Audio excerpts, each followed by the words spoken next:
एक परिवार था। वो गरीब था, खाने को कुछ नहीं था। काफ़ी सोचा कि काम मिले, मगर काम नहीं मिला। 2 बच्चे और बीवी थी। एक दिन उन्हें विचार आया कि इस गांव में काम मिलना मुश्किल है, चलो कहीं और चलते हैं। इस इरादे से वे एक दिन गांव छोड़कर चल दिए। रात का समय था, रास्ता भी सुनसान और जंगली था। सोचा कि वृक्ष के नीचे रात गुजारी जाए। आदमी ने अपने एक लड़के को लकड़ी चुनने तथा दूसरे को पानी लाने के लिए भेज दिया तथा बीवी को चूल्हा बनाने के लिए कहा और उसने जगह साफ कर दी। चारों ने अपने अपने काम कर लिए।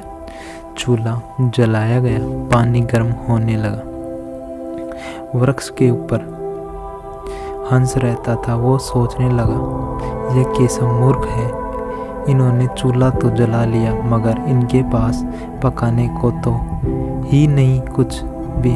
हंस ने उनसे पूछा, तुम्हारे पास पकाने को क्या है? वो आदमी बोला, तुझे मार के खाएंगे। हंस बोला, मुझे क्यों मारोगे? आदमी बोला, हमारे पास न पैसा है और न ही सामान, तो बताओ क्या करें? यह बात सुनकर हंस सोच में पड़ गया। इन्होंने चूल्हा भी जला लिया है, सब कर्मशील हैं, मुझे तो यह खा ही जाएंगे। तो हंस बोला, अगर मैं आपको धन दे दूं तो मुझे छोड़ दोगे? घर का स्वामी बोला, हाँ छोड़ देंगे।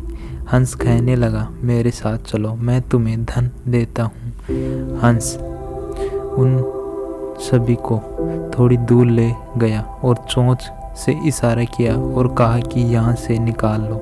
उन्होंने गड्ढा खोदा और वहाँ से धन निकाल लिया। हंस का धन्यवाद करके वापस अपने गांव आ गए और एक ही दिन में खूब मौज मस्ती से रहने लगे। अब उनके घर में किसी भी चीज़ की कमी नहीं थी। पड़ोसी ने देखा कि इस परिवार के पास ऐसी कौन सी चीज़ आ गई जो इनके पास इतना कुछ आ गया।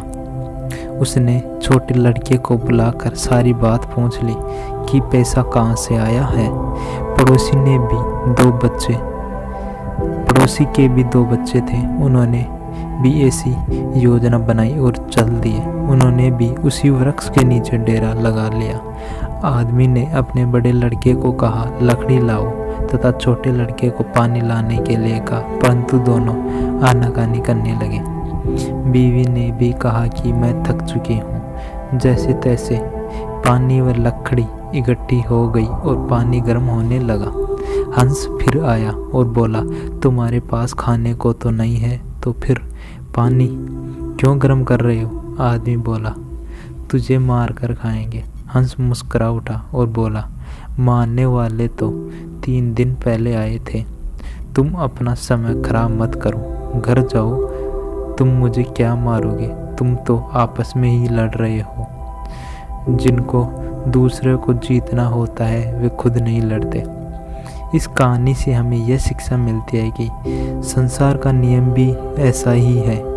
जिन लोगों ने तरक्की करनी होती है वे मिलकर चलते हैं और आज भी संसार में उनका ही बोलबाला है जो आपसी तालमेल में रहते हैं। वे ही समाज रूपी हंस को जीत सकते हैं। थैंक यू दोस्त।